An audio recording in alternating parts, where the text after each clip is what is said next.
Bonjour à tous, aujourd'hui je vais vous présenter une application que j'adore pour mes randos, c'est OSM And, donc OpenStreetMap, qui est une version on va dire libre de Google Maps, avec une grosse base de données, une carte mondiale, et qui est aussi accessible donc sur cette application, et avec des fonctionnalités qui sont très bien pour la randonnée, donc c'est ça vraiment que je vais vous présenter. J'ai essayé plein d'applications, elles sont souvent bien, mais que si on va payer chaque mois avec un contrat. Alors que celle-ci, il y a une version gratuite qui peut permettre de faire à peu près tout ce que vous avez besoin pour une randonnée, surtout pour des randonnées de plusieurs jours. Et sinon, il y a une version payante qui est évidemment un peu mieux, mais qui va simplement vous permettre de pouvoir télécharger plus de cartes. Et surtout, on va voir comment utiliser l'extension qui est intéressante. Donc tout ça, je vous le présente ici. On va voir un petit peu chacune des étapes et donc on va commencer par installer l'application. Alors, cette application, elle est disponible sur iPhone comme sur Android. Moi, je vais vous la présenter sur un Samsung, donc sur Android. Vous allez donc sur le Play Store et vous téléchargez donc l'application OSM And. Alors, attention, donc du coup, je vous ai dit, il y a une version gratuite, une version payante. Donc, alors, la version gratuite va vous permettre d'avoir 7 cartes. D'accord? La version payante va vous permettre de télécharger tout ce que vous voulez, donc on a accès au monde entier, à une base de données mondiale. Donc la version payante, je la vois ici en dessous. Voilà. Bon, après, elle n'est pas très très chère et c'est juste un achat unique et après vous l'avez à vie. Voilà. Donc moi j'ai la version payante. Je vais vous fournir des fichiers. Vous pourrez avoir la version payante de façon gratuite. Il suffira juste de la télécharger. Je vous montre après comment il faut faire. Et ensuite, ce qui va être intéressant, donc c'est l'extension qui s'appelle OSM Contour Lines. Donc celle-ci, courbe de niveau, voilà, c'est celle-là. Donc va vous permettre d'avoir les courbes de niveau, vous allez comprendre, si vous êtes déjà un randonneur aguerri, vous allez de suite comprendre l'intérêt. Et aussi donc d'avoir les ombres. Alors, donc pourquoi j'aime bien cette appli? Donc parce qu'il y a cette extension, ça c'est une bonne raison. Parce qu'avoir une carte sans les courbes de niveau, c'est évidemment pas très pertinent pour de la randonnée. Et puis aussi parce que donc elle est gratuite, comme je vous ai dit, par rapport aux autres, où en version gratuite, elles sont très limitées, où vous n'avez pas d'accès hors ligne, donc quand vous êtes dans la montagne, vous ne pouvez pas utiliser votre appli, et vous êtes obligé de payer chaque mois, c'est pas un achat unique, donc c'est vraiment pas très intéressant, et puis il n'y a pas vraiment toutes les fonctionnalités intéressantes. Et l'autre raison, donc c'est parce qu'elle est mondiale, donc je peux avoir les cartes du monde entier. Donc ça c'est vraiment super. Là actuellement je suis en Nouvelle-Zélande, je vais vous montrer donc sur la carte de la Nouvelle-Zélande, mais ça va fonctionner exactement de la même façon partout. Donc une fois que vous avez donc téléchargé ces deux éléments, donc soit sur le Play Store, donc vous prenez la version gratuite, et donc l'extension par contre, elle est payante, mais elle n'est pas très chère, elle est 2 ou 3 euros. Sinon, je vais vous montrer donc maintenant, pour l'avoir de façon gratuite, je peux vous fournir les fichiers. Donc évidemment, ça fonctionne uniquement sur Android, ces fichiers que je vous donne, et pas sur iPhone. Donc pour les fichiers, je vous fournis deux fichiers. Donc une fois que vous les avez téléchargés, vous les exécutez. Donc ce sont des fichiers d'installation, donc .apk, ce sont les fichiers d'installation pour les applications Android. Par défaut, donc votre téléphone va vous demander une confirmation la première fois que vous exécutez un de ces types de fichiers. Donc si je lance l'installation après avoir téléchargé, donc je vais d'abord faire l'application. Moi, il ne me le demande pas parce que j'ai déjà fait, mais vous allez avoir une fenêtre qui va vous dire attention, c'est une source inconnue, il y a un risque, etc. Bon, là, il n'y a pas de risque, le fichier, je l'ai déjà utilisé, il n'y a pas de souci. Donc, vous allez dans les paramètres et vous faites autoriser les sources inconnues, quelque chose comme ça. Mais voilà, vous suivez ce qui est indiqué, c'est très facile. Et après, vous revenez là et vous faites donc installer, et vous installez l'application. Je ne vais pas le faire puisqu'elle est déjà installée sur mon téléphone. Et ce sera la même chose avec le plugin. Voilà. Donc là, vous pouvez avoir donc la version qui s'appelle OSM And Plus, donc la version payante, avec le plugin qui est aussi payant, donc de façon gratuite, si vous voulez. Alors, une fois qu'on a ça, donc on va retourner sur notre feuille. Donc une fois que c'est installé, on va pouvoir donc télécharger des cartes. Alors, si vous lancez l'application, il faudra aller sur le menu en bas à gauche, donc les 3 barres, et télécharger des cartes.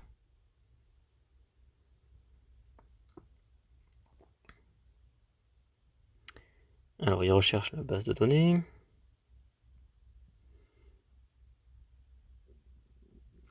Donc vous voyez qu'on a accès au monde entier par continent.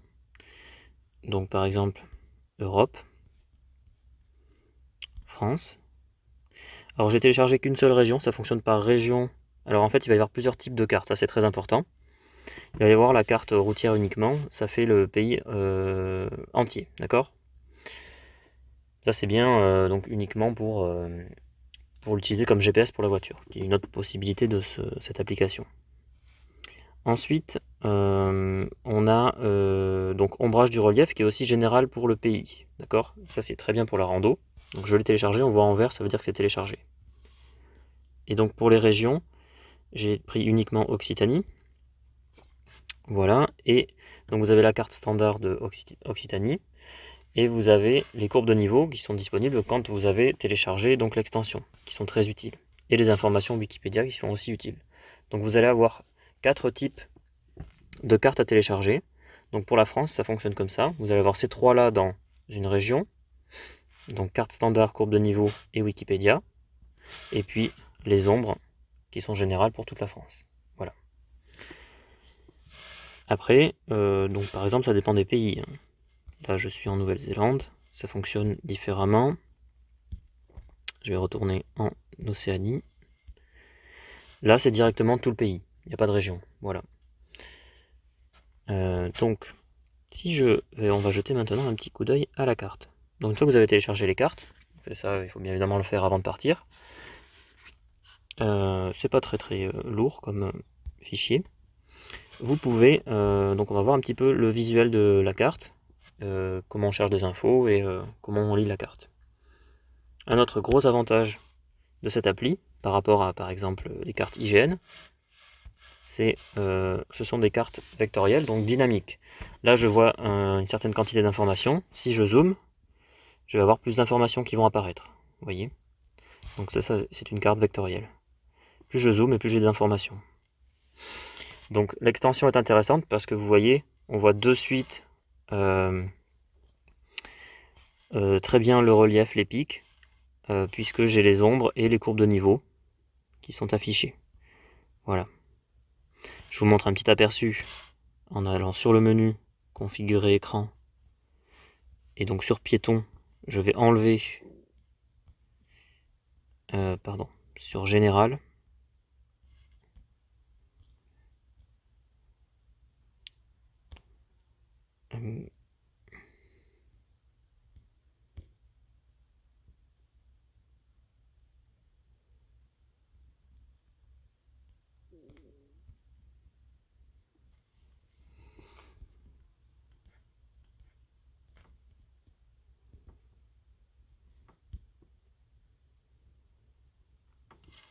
Donc si je vais sur général, ça enlève donc les courbes de niveau. Et on a l'impression que c'est plat. Voilà. On apprécie beaucoup moins évidemment le relief. Donc c'est pour ça que l'extension est vraiment très intéressante. Et puis quand vous allez voir votre chemin de randonnée et vous allez de suite voir que les lignes vont être très proches, ça veut dire que vous avez beaucoup à monter. Voilà. Donc ça, c'est vraiment très important d'avoir les courbes de niveau. Alors un petit coup d'œil visuel rapide. Donc on voit les pics avec l'altitude, on voit les refuges, d'accord? Donc hut ici en anglais. On voit les chutes d'eau, par exemple ici. On voit les cours d'eau. Donc si vous traversez un cours d'eau, vous allez savoir, tiens, je vais peut-être pouvoir remplir ma gourde à cet endroit-là. On voit ça ici, ce sont des marécages, d'accord? Une zone marécageuse, donc ça peut être intéressant de savoir si on en traverse une. Et donc les chemins sont en pointillés. Comme on peut le voir, il y a différents types de pointillés, ça dépend un petit peu des types de chemins, plus ou moins faciles, mais la plupart sont de ce type-là. Voilà, des fois c'est simplement un abri et non pas shelter, et non pas un refuge. Les routes sont en blanc. Voilà, et après vous avez encore certains types de chemins particuliers. Bon, il y a vraiment, c'est extrêmement complet. On va aller voir la légende complète après, vite fait. Mais là, c'est vraiment, cet endroit est bien parce qu'on a un peu de tout ce qui nous intéresse. Et autre chose d'intéressant, admettons, donc je viens d'ici, là je suis ce chemin, Coco White Track, ici, je vois en vert foncé, ce sont des arbres, ça veut dire que là je n'aurai pas de visibilité, d'accord? Je suis dans la forêt. Ici, ce symbole, c'est de l'herbe. Dès que je sors, dès que j'arrive ici, je vais voir l'horizon, je vais avoir une vue. Donc ça peut être intéressant pour si j'ai envie de m'arrêter au soleil, si j'ai envie de m'arrêter pour manger et avoir une vue. C'est vraiment intéressant de regarder ça. Je me dis, ah ben tiens, j'ai juste à faire 100 mètres et je sors de la forêt. Et ça, on le sait pas forcément. Et avec ça, ça m'est arrivé des fois, je me dis, ah ben tiens, je vais continuer un petit peu plus. Comme ça, je vais avoir une jolie vue. M'arrêter pour manger. Vous avez donc les vues qui sont des fois indiquées. Là, ici, donc un point de vue, c'est le symbole. Des fois, vous avez un banc, vous voyez, ou une table, ils sont indiqués. On peut pique-niquer là. Voilà, là, il y a une antenne. Donc, il y a vraiment toutes les informations. Donc, le gris foncé, ça veut dire des cailloux. Le gris, pardon, cette couleur claire là. Donc là, c'est vraiment dénudé. Donc là, on arrive vraiment sur le volcan. Ici, c'est un volcan, le volcan Taranaki.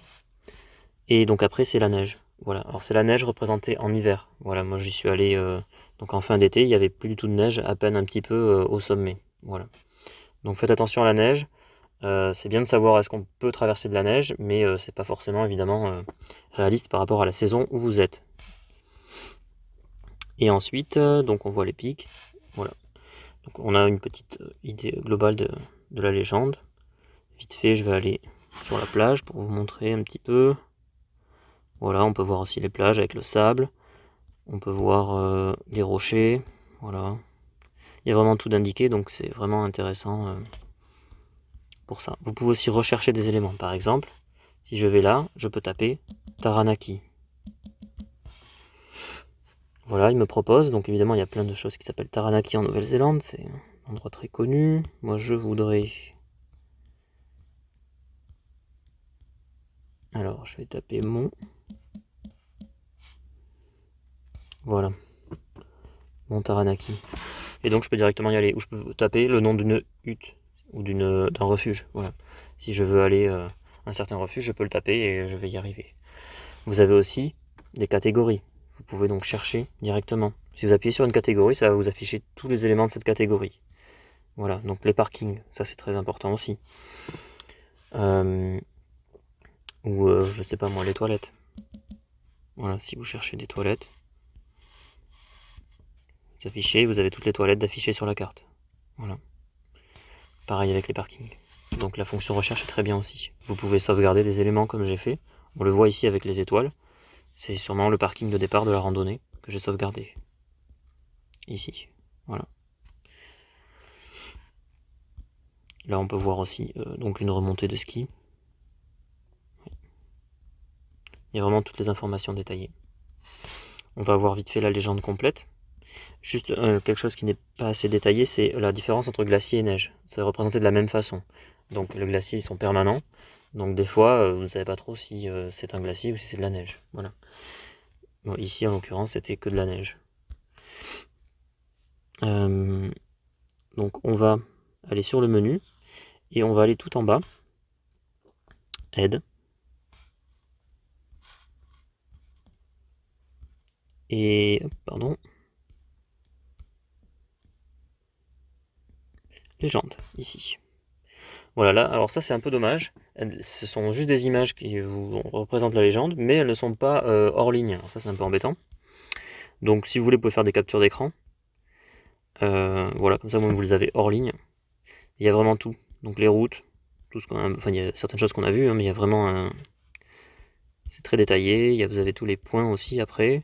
Voilà, les parkings, tous les bâtiments. Donc par type, on verra après, on ira sur une grande ville, on a restaurant, enfin on a tout. Il y a vraiment tout, le type de terrain. Voilà, tout ce qui concerne la partie aérien, nautique, voilà, il y a vraiment tout. Et donc c'est une base de données mondiale. Ensuite, on va retourner sur notre menu pour voir où on en est. Alors, visuel, recherche et légende. On est bon. Et ce qui m'a vraiment décidé à continuer d'utiliser celle-là, c'est la possibilité de tracer des randos, ça c'est vraiment génial. Alors, vous pouvez trouver des parcours sur internet, sur différents sites web ou applications. Après, pour les suivre pendant votre rando, c'est ça qui me plaisait pas avec certaines applis, c'est que vous êtes obligé de payer pour avoir la carte hors ligne, d'accord? Pour bien suivre votre position sur la carte. Donc l'intérêt d'avoir une application aussi, par rapport à une carte papier, c'est que vous voyez où vous êtes sur votre carte. Sur votre carte papier, vous ne voyez pas où vous êtes. Vous avez beau essayer de vous orienter, des fois c'est pas évident. C'est pas évident du tout même. Très facile de se perdre. Moi ça m'arrive très souvent de me perdre, j'ai pas un très bon sens de l'orientation. Et donc ça m'aide beaucoup. Voilà, vous allumez votre écran et puis 2 secondes après vous avez votre position qui apparaît sur la carte. C'est bon, je suis sur le bon chemin, je continue de marcher. C'est très simple. Donc je trace mon tracé, comme ça c'est facile de voir si je suis sur le tracé. Donc là, vous voyez, j'ai tracé par exemple le Taranaki. Et donc quand je marchais, je peux facilement voir ma position. Vous pouvez appuyer sur ce bouton ici qui vous ramène à votre position. Voilà. Donc là, je suis actuellement plus au nord. Voilà. Alors, on va donc tracer une rando. Et vous allez voir, on va aller à un endroit que j'ai bien aimé.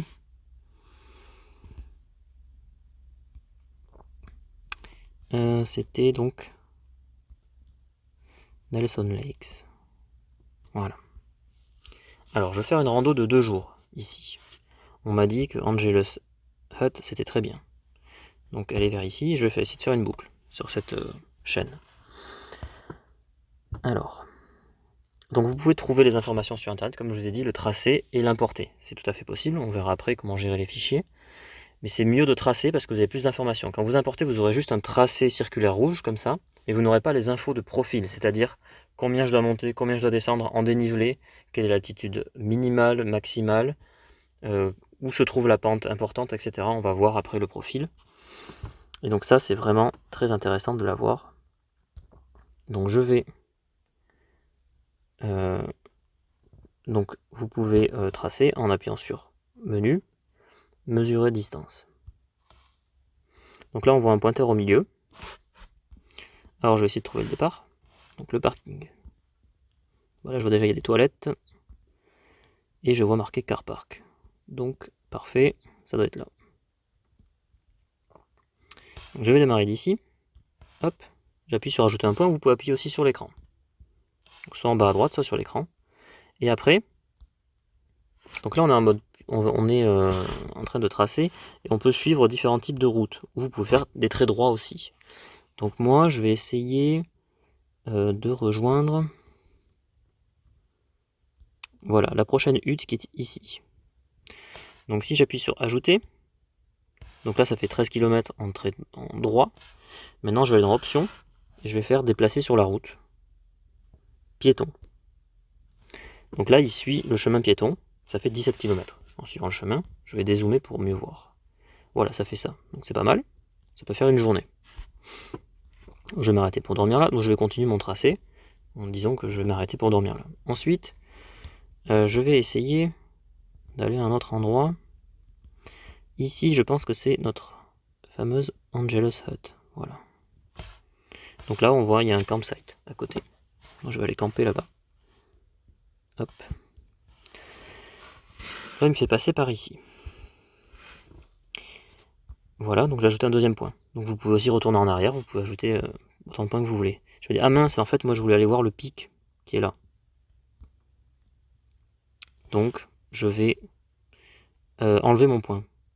Vous pouvez ouvrir le menu avec la petite flèche ici, et vous pouvez déplacer ou enlever des points. Je vais enlever ce point-là, le dernier point que j'ai fait, et je vais retracer en passant par le pic. Ajouter. Bah, de toute façon, je passe par la hutte. Donc c'est très bien, je pourrais poser mon sac et aller faire mon pic en étant plus léger. Et après, je peux retourner dormir ici. Ou alors, je peux rentrer directement ma voiture si j'ai encore un peu d'énergie. Voilà.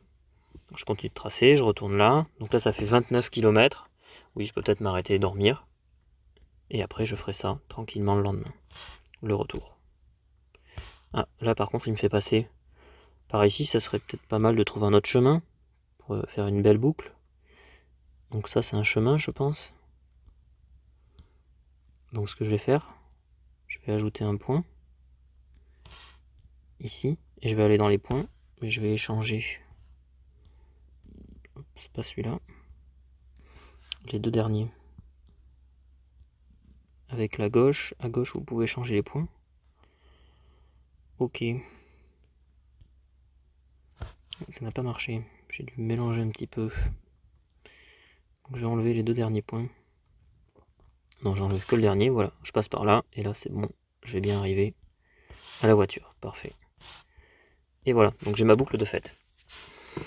Donc je sais que ça fait 40 km, donc c'est bien pour 3 jours. Maintenant je vais sauvegarder ça. Option, en bas à gauche. Et enregistrer comme nouveau fichier GPX. Donc ça c'est le type de fichier qui enregistre les coordonnées GPS ou alors que vous pouvez tracer sur la carte. Et c'est ce type de fichier que si vous le téléchargez sur internet, il n'aura pas tout à fait autant d'informations que si vous le créez avec l'appli. Nom du fichier, alors je vais l'appeler. Moi en général je mets le nombre de kilomètres parce que des fois je fais différentes variantes, plus ou moins grandes. Et le nom de ma rando. Voilà. Maintenant vous pouvez appuyer sur la croix en haut ou sur le bouton retour de votre téléphone. Et voilà, votre tracé apparaît. Donc c'est lui que vous pourrez suivre quand vous marchez, vous verrez votre position à côté du trait, vous savez si vous êtes au bon endroit, à peu près si vous êtes au milieu, et il vous reste autant à faire pour atteindre votre endroit où vous souhaitiez dormir, ou le prochain endroit où vous pouvez trouver de l'eau, etc.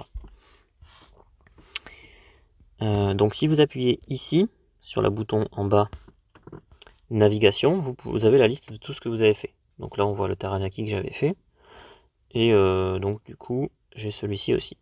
Hop, je peux choisir de naviguer sur celui-là. Alors, donc là, je rappuie sur le bouton, et en fait, si vous appuyez sur distance 40 km, c'est là que c'est intéressant, ça vous donne les infos que j'ai pas encore trouvé avec une autre appli, c'est-à-dire le profil, la pente, combien je dois monter, combien je dois descendre, ça c'est vraiment parfait. Donc là, on a les infos, donc je sais que j'ai 2400 de dénivelé à monter et à descendre, d'accord. Je pars de 460 et j'arrive à 2000, c'est le pic.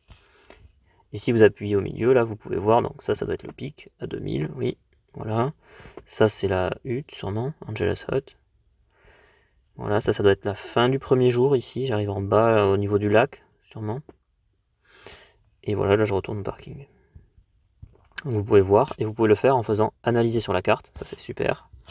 Puisque quand vous êtes à un point, vous vous mettez au niveau de là où vous êtes. Par exemple, si ça, admettons, c'est ma position, tac, je dis, ah oui, il me reste encore un petit peu à monter avant d'arriver à la hutte. Voilà, c'est pas fini.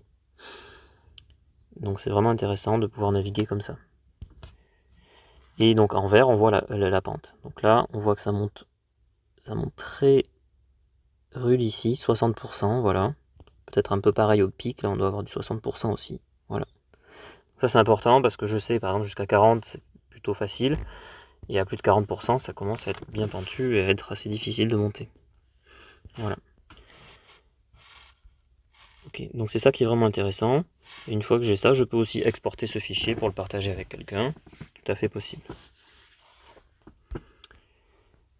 Donc voilà, on va voir, on va revenir à notre menu. Donc tracer une rando, obtenir les infos, longueur, dénivelé, pente, voilà, c'est ce qu'on a vu. Et on va voir les autres types de tracés et utilisation. Alors, si je retourne ici, par exemple, si je veux aller un petit peu en bord de mer pour changer, je suis un peu fatigué de ma rando, je vais faire un peu de kayak. Alors, donc Abel Tasman, qui est un très bel endroit pour faire du kayak. Voilà, la route arrive ici. Je vais démarrer d'ici, je vais faire mon kayak d'ici. Donc là, vous pouvez faire donc mesure et distance pour tracer. Je vais démarrer d'ici. Et je vais essayer de voir combien je peux faire en une journée. Donc là, on voit les rochers, les plages, les campements. Donc je vois où je peux m'arrêter pour camper. Les marais, voilà, les plages, si je veux faire une pause. Les rochers, si je veux pêcher. Attention, là, ça c'est une... On voit aussi les zones protégées. Donc là, c'est interdit de pêcher. La zone en vert. Donc si je vais là, parce qu'il y a un campement ici, ça me fait 5 km, ok. Donc j'avais fait ça, j'avais dormi là le premier jour. Après je suis reparti. Voilà, et je peux tracer comme ça. Donc là je trace, je suis pas de chemin, je trace droit, Ça me donne une petite idée de combien de kilomètres je peux faire. Donc, j'ai une petite première journée. C'était juste en fin d'après-midi. Voilà, là je peux faire le tour de l'île, voir s'il y a des pingouins, des phoques. Hop. Ensuite, je peux arriver ici. Donc là, il y a des campements. Voilà, ça c'était le plus bel endroit. C'était magnifique. Donc j'ai dormi là, Mosquito Bay. Ça donne pas envie le nom, mais c'était super joli. Et je suis allé pêcher juste après, parce que là c'est la fin de la réserve. Donc là j'ai le droit de pêcher. J'ai attrapé du poisson ici. Voilà. Donc j'ai dormi là le deuxième jour. Et ensuite, on peut continuer le lendemain. Voilà. Tac. Ici c'est l'endroit hyper touristique. Tous les bateaux arrivent. Donc on voit aussi les lignes de bateaux là. Là il y en a plein. Donc je me suis arrêté ici. Et puis j'ai marché un peu. Je vais aller voir ici les chutes d'eau. Et quand je suis reparti, il y avait énormément de vent. J'ai cru que j'allais mourir. Voilà. Mais j'ai quand même réussi à traverser ça. Tac. Et puis après, je me suis arrêté ici pour me reposer. Il n'y avait plus de vent. Et j'ai pêché. Et il y avait des moules gigantesques de 15 cm.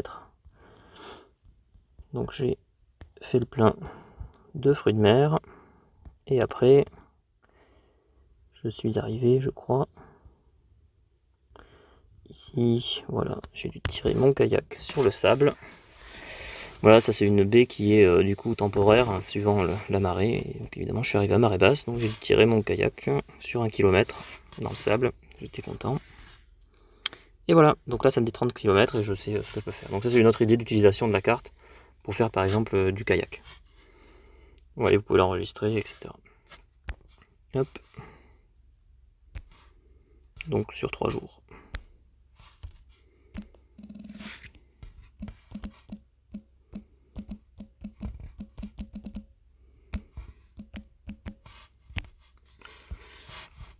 Et voilà.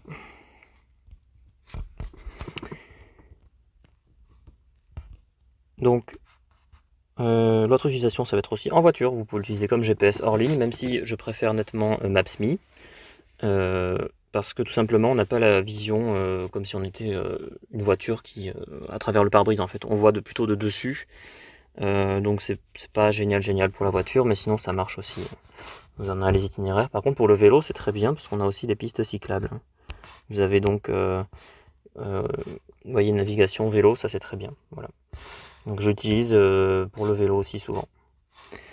Voilà, et après sinon on a tout simplement beaucoup d'informations, hein. On a vraiment tout en hors ligne. Si je vais dans une ville, si je vais à Nelson, vous voyez donc les supermarchés, les restaurants, camping, les toilettes, banques, distributeurs de billets, tout, il y a tout. Tout d'indiqué, donc c'est vraiment hyper facile, tous les bâtiments. Voilà.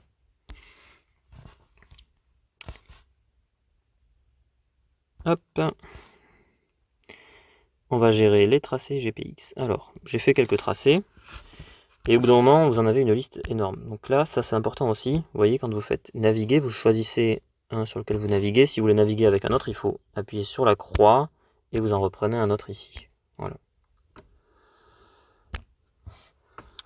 Alors, mais si vous voulez vraiment les enlever parce que vous en avez marre, vous en avez trop, moi au bout d'une semaine, 2 semaines, j'en avais déjà trop. Donc je vais aller dans le menu et puis dans Favoris. Dans Favoris, vous avez donc les points que vous avez enregistrés, simplement des endroits, donc des pics, des huttes, des parkings, voilà, de départ. Et sinon, vous avez des traces. Donc vous avez les visibles, il y en a 3, vous pouvez les enlever, qu'elles soient plus visibles à l'écran. Je vais enlever Taranaki. Et vous pouvez aussi aller, donc vous avez les traces, ça c'est celle que vous avez créée comme on a fait, en traçant sur le téléphone. Vous pouvez importer depuis un fichier, donc j'ai téléchargé celle-là sur internet. Mais bon, j'ai vu qu'il n'y avait pas le profil complet, donc c'est pour ça que j'ai tracé. Après, des fois, vous pouvez juste l'importer, puis vous retracer par-dessus pour avoir, vous, les infos du profil comme vous voulez. Et puis, vous pouvez les enregistrer aussi. Donc, si vous marchez, vous pouvez demander au GPS d'enregistrer votre position. Il va vous faire vous-même la track, et ça vous indiquera combien vous prenez le temps au moment où vous commencez, au moment où vous terminez. Vous enlevez vos pauses si vous faites des pauses. Vous mettez en pause l'enregistrement, c'est possible. Et puis après vous avez le tracé et vous pouvez savoir qu'est-ce que vous avez réussi à faire en combien de temps. Voilà. Donc certaines personnes sont intéressées par ça. Voilà, j'ai essayé un petit peu, donc ça marche très bien. Vous pouvez donc enregistrer aussi vos tracés. Voilà. Et puis vous aussi, donc vous pouvez les supprimer là. Ouais, c'était possible de les supprimer. Voilà, alors pour enregistrer les tracés, il faut simplement aller... Ah oui, il y a un petit détail. Il faut personnaliser un petit peu l'écran des fois. Donc configurer l'écran. Il y avait l'altitude d'afficher, mais elle n'y est pas par défaut. Il faut aller dans ici, altitude. Alors je suis bien sûr configurer l'écran, piéton. Et je vais mettre l'altitude, voilà, c'est bon, elle y est. Bon, l'info GPS, c'est le nombre de satellites, enfin de GPS qui captent. Bon, ça n'en a pas forcément besoin. Voilà. Et après, ce que je vous conseille de faire, donc si vous voulez enregistrer, vous allez ici, vous faites gestionnaire de greffons. Donc pareil, il faut avoir courbe de niveau d'activer si vous voulez avoir la possibilité d'avoir les courbes de niveau. Hein. Donc normalement, il y est si vous l'installez, mais vérifiez bien si ça ne marche pas pour vous. Et puis, vous pouvez donc activer l'enregistrement d'itinéraire.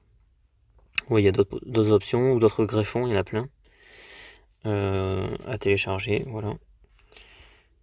Et donc, hop, pardon. Et donc là, on voit le bouton GPX ici. Ah oui, il y a bien l'altitude qui est là. GPX. Alors du coup, si j'appuie dessus, je peux démarrer mon enregistrement d'itinéraire. Voilà. Voilà comment ça marche. Donc on a vu un petit peu toutes les possibilités de cette application. J'espère que ça vous sera utile pour vos randos. Et un petit bonus juste pour la fin. Ici, j'ai 4 autres applis en haut. Donc c'est des applis que j'utilise pour avoir des idées de rando, puisqu'évidemment là vous devez suivre les chemins, vous tracez votre propre rando, c'est bien. Mais si vous voulez simplement avoir des idées, vous pouvez utiliser ces applis. C'est celle-là qui en général vous avez besoin d'un abonnement pour l'utiliser hors ligne. Sinon elles sont très bien quand vous avez la connexion, vous cherchez une rando, vous avez tout le détail du profil, etc. Vous voyez à peu près où c'est, vous la tracez sur l'autre et vous l'enregistrez, et comme ça vous avez votre rando gratuitement. Voilà. Et vous êtes sûr de l'avoir hors ligne, ça marche très bien, j'ai jamais eu de bug avec cette appli. Alors que j'en ai eu d'autres que j'ai essayé avant pour aussi avoir du hors ligne, hein, avec des bugs où c'était compliqué d'avoir une carte, c'était moins détaillé, enfin voilà. Celle-là, vraiment, elle a tout ce qu'il faut et on peut l'avoir gratuitement, donc c'est vraiment très bien. En France, donc Visio Rando est très bien, hein, il y a beaucoup d'infos, et les autres sont plus internationales. Voilà pour donc la partie rando avec son smartphone. Donc évidemment, chargez bien votre smartphone, préparez bien votre tracé avant, même si vous pouvez faire des petites modifs quand vous êtes déjà en montagne, si vous dites ah oui je peux aller plus loin ou je vais raccourcir mon tracé, vous pouvez le voir facilement avec votre carte. Voilà, mais évidemment préparez quand même bien avant. Au niveau de l'autonomie, ça consomme pas trop d'énergie d'utiliser juste le GPS. Je me mets en mode avion.